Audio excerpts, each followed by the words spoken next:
ఈరోజు మనుషులు చూడండి, సినిమా పాటలు, బూత్ పాటలు, అశ్లీలమైన దృశ్యాలు ఎలాగ ప్రారంభమవుతారో ఎత్తింది అవ్వడో పోర్నోగ్రఫీ సైట్లోకి వెళ్ళి కొట్టాడంట. అంత ధైర్యం రాదంట.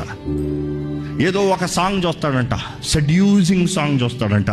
ఈరోజు పాపం చేతుల్లోనే ఉంది అందరికీ. ఏదో ఒక రీల్ వస్తాడంట, ఏదో ఒక ఇంటిమేట్ సీన్ వస్తాడంట. గంటల గంటల సేపు రాత్రులు ఫోన్లు పట్టుకునే కూర్చుంటున్నారు చాలామంది.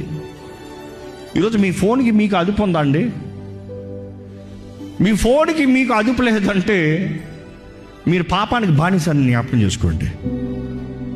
ఎందుకంటే ఫోన్ అశ్లీలమైన నేను చూడట్లేదు అంటున్నామేమో. ఏం చేస్తాం మరి ఫోన్తో?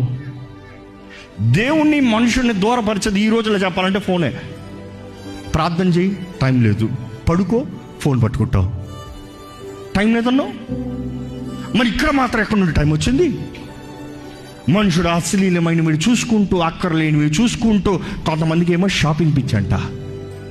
అందుకని అపవాది ఎరేస్తానికి సేలు అని వస్తాడంట యాప్లో. సేలు కాదు, కొను అని. మీ సర్వే తెలుసో లేదో, నెల మొదటి వచ్చిన అన్ని యాడ్స్ ఎప్పుడు రావంట. అందుకని నెల మొదటే పెడతాడంట. దేవుడికి ఇస్తాం ఏమో, మనుషుడికి కష్టం. యాప్లో కొంటాను, ఎవరో డిస్కౌంట్ వచ్చిందిరా, కక్కుర్తి మొహం. ఎప్పుడు ఉండేది డిస్కౌంట్లో, ఇంకా మళ్ళీ రాదు. ఫ్లాష్ సేల్ అపవాది వేసేది ఫ్లాష్లు. నీకు దేవుడిచ్చే ఆశీర్వాదం, నిజమైన ఆశీర్వాదం నమ్మేవారు బిగ్గరగా చెప్దామా?